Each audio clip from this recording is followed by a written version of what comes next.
Hi everyone, it's Mick Moran, the Kopite Podcast. This is just a little Diogo Jota audio tribute show. Myself, Kristian, and I've got a few people who are in the WhatsApp group, in the Kopite Podcast WhatsApp group, who wanted to put something together.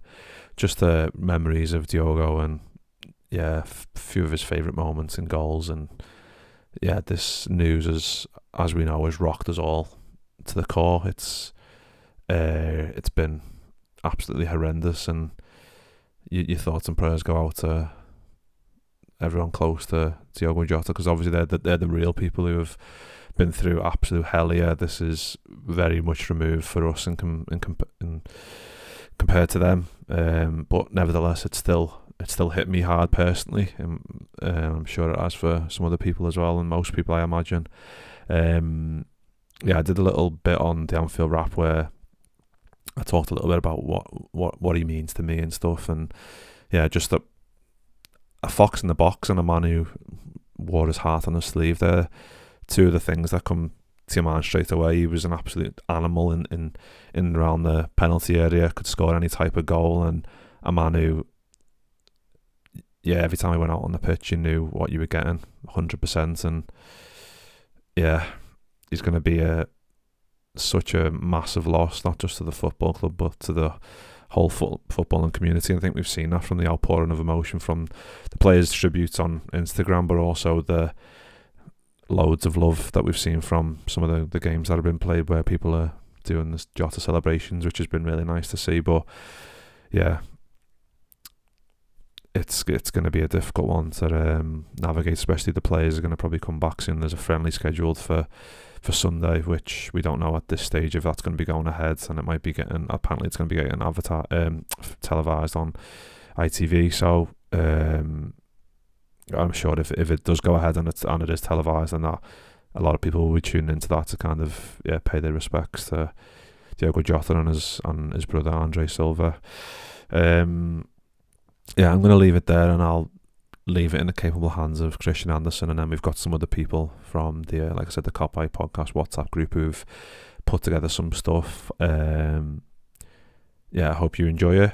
I know some of the lads found it really difficult to talk about this, so I really do hope you enjoy it, and I hope you are doing well wherever you are in the world, whatever time you're listening to this at, and I hope you're getting on okay after this horrific news. And I'll leave it there.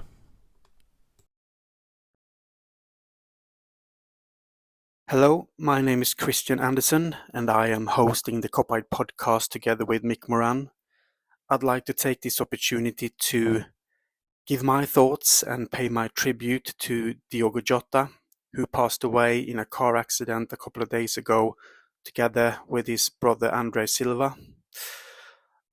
First, I want to send my thoughts and prayers to their families, to the parents, to Diogo's wife and wonderful 3 young children, and obviously to Andre Silva's family as well, and everyone who knew them and the teammates in Liverpool. I find it hard to talk about this, to be honest. I've been struggling to even think about what I was going to say recording this, because it's a very difficult subject and something that is very hard to take in and process and just talk about.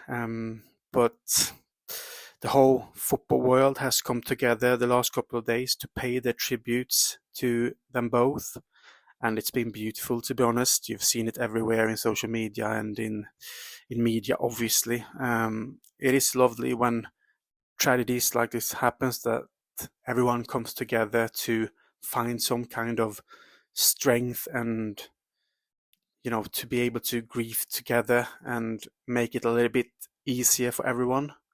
Obviously what we feel, the supporters to Liverpool, because of Jota obviously playing in that red shirt for us, is nothing in comparison to what his parents, wife and children are going through. But in the same time, us supporters have a very, very strong bond to the players that plays in red. I think Liverpool as a club is very unique in that way. I know that, supporters to clubs all over the world obviously have bonds, but Liverpool is a very emotional club that's been through tragedies before. It's a very strong relationship between supporters and players, and that's also why this is very hard, because you never even thought of a player not playing in Liverpool anymore because of passing away in such a tragic way at such a young age, in the prime of his life when it comes to a footballer, and obviously starting a family that is very young, just got married 2 weeks ago. I find it hard to talk about this, but I will try. I've been struggling, like I said.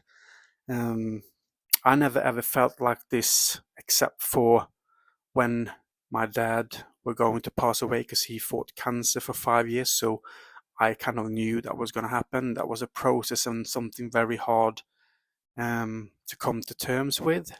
And then obviously he passed away, and the feelings I have now when Diogo is not longer with us is the same kind of feelings I had when my dad passed. It might sound strange to some of you, but I'm not comparing them to. It's just the feelings are the same, which is horrible in one way, because I never ever wanted to feel as I felt then, 3.5 years ago when my dad passed.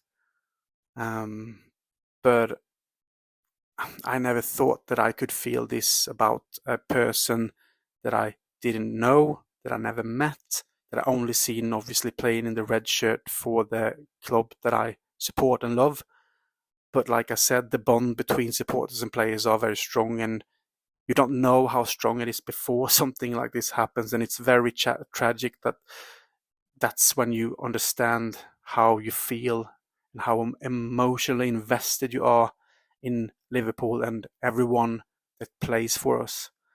Diogo Jota seemed to be a very humble, down-to-earth and happy lad who enjoyed playing for us so much, and he was living his best life, to be honest, in the way that he just won the Premier League with Liverpool, celebrated during the bus parade, scored some important goals throughout the season, even if he was injured, and obviously just got married, like I said as well.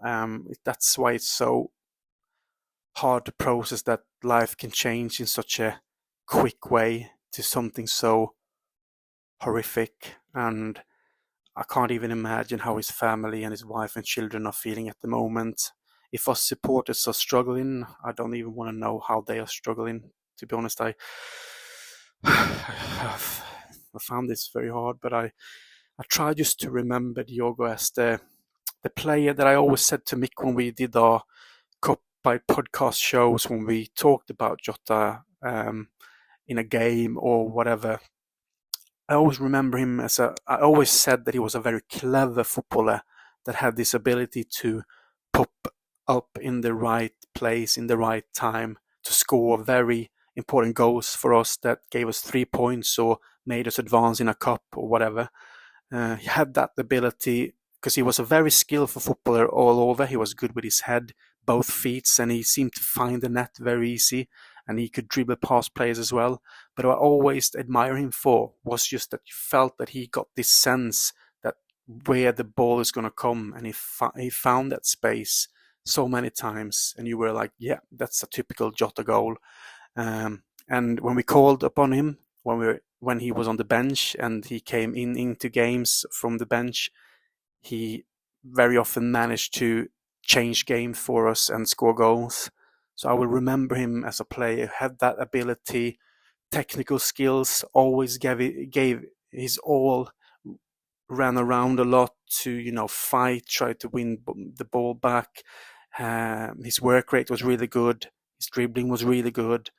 And yeah, just a player that you liked to have in your team because you knew that he could play in different positions. He always do the job for you, and you knew that he had the quality. So you were looking forward to see him play for us and score many more goals for us in the future, hopefully winning more trophies. But sadly, he was just taken away in that tragic way too soon.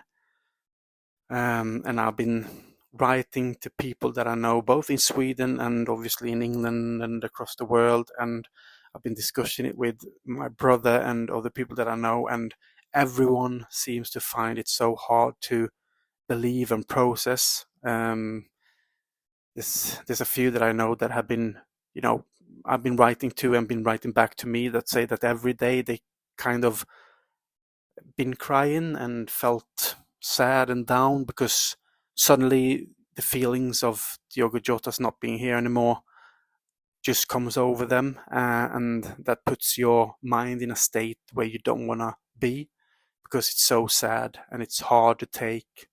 It's difficult to try to, I don't know, live with. I know that in time we will honor him and sing his song and remember him for what he did for us on the football pitch and for the person and player that he was. But at the moment, it's still so fresh, what happened. So I found it really hard these few couple of days to just, I don't know, I've been walking around and found it hard to concentrate. Haven't been the most funny person to be around, I guess, for my family. And I explained obviously why to my partner and stuff. And I've been talking to friends, like I also mentioned, just to try to get my thoughts out of the system. Hopefully in time it will get better, but this is just the way that I feel about it, and I know that so many more feel this way, and I know some people might find it a bit weird, that you can feel this much about a person, like I said, you never met or didn't know, but it's just the way it is to support Liverpool and support the players, because we idolize them, we cheer them on every game, we cheer when they score, we sing their songs, like the Jota song. Obviously he got his own song. That's a sign of how appreciated he was by our supporters, and everyone has said how good he was as a person, always kind, always friendly, not big-headed or anything like that, just very down to earth, always took his time with people. So it's just a tragic loss for, first, like I said, his family obviously, but for the football world and the world in general, when you lose people that seems to be very good people. So yeah, I just wanted to take this opportunity, like I said, to give my thoughts and tribute to Diogo Jota, and I will remember him for everything that he did for Liverpool Football Club and me as a supporter and us as supporters, and I will miss him forever. Diogo, wherever you are, I love you, and you are forever our number 20. Rest in peace, you never walk alone. Words cannot describe how devastated I feel. I loved your smile, your love for the game, and you'll never be forgotten. I remember your hat-trick against Atlanta in 2020. My thoughts and prayers with you and your family at this sad time. You'll never walk alone. Where do you start with Diogo Jota? On the pitch, off the pitch, he was so likeable, so relatable. On the pitch, so many memories of watching him put the ball in the net. There was something so amazing to watch. The way he hit time, it felt like he had an elastic on the football, because he just somehow, no matter what situation, it would seem to just stay at his feet when you'd be expecting the defender to win it or him to lose control. The way he could control the ball and then just slot the ball, he could score left foot, right foot, header, despite not being the tallest of players. His range of finishing, his clinical nature was just so much similar to Sturridge and Fowler when I think about footballers that I've been watching. And off the pitch, he was one of those lads that you definitely felt you could go for a beer with. You know, he very much summed up the average footy fan, really. You know, he loved his Football Manager. He loved his FIFA, obviously had his own FIFA team, but he just looked like one of those players that you could go for a beer with. And, you know, he gave so many great memories. Obviously, his song is in the top 3 chance. You know, it's definitely up there. And yeah, he's just given so many memories. on and off the pitch, and he's going to be sorely missed.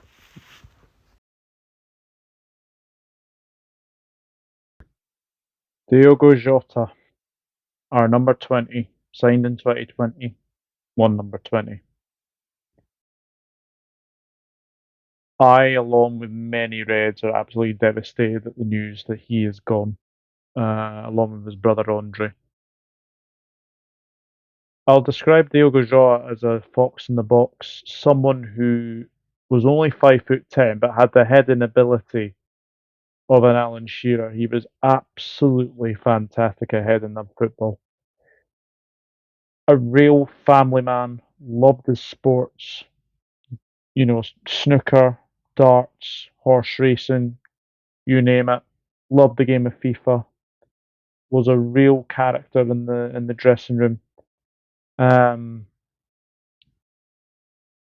My first memory of Diogo Jota was when he was in an FC Porto shirt, and I thought then he looked a real good player, a real player that was destined for the top. Signed for Wolves, and his career really kicked on after that. He was in the Championship with Wolves when he signed, and then moved to Liverpool on the 19th of September 2020, which was a fantastic deal. 7 goals in his first 10 games.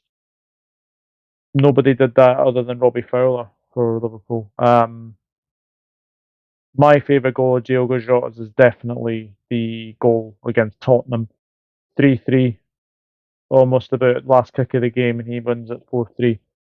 Everyone will say, obviously, the Everton goal as well, but I raise a glass to Diogo. I raise a glass to Andre.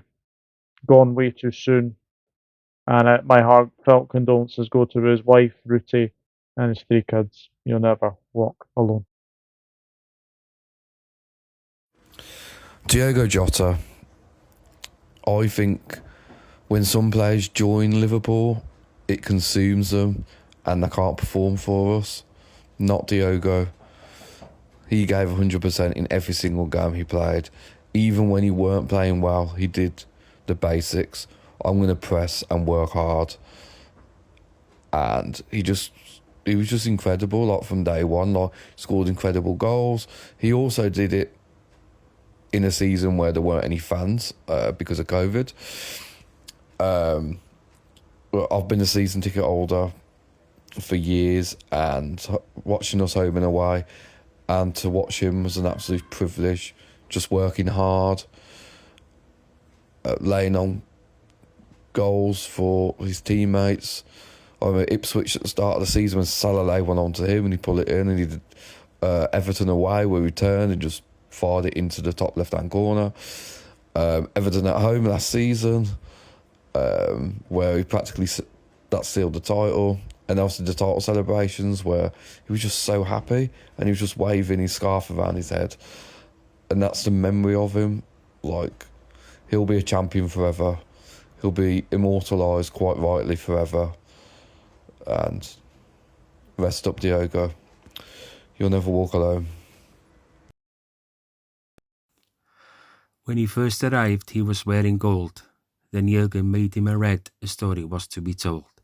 He wore the number 20, and goals aplenty.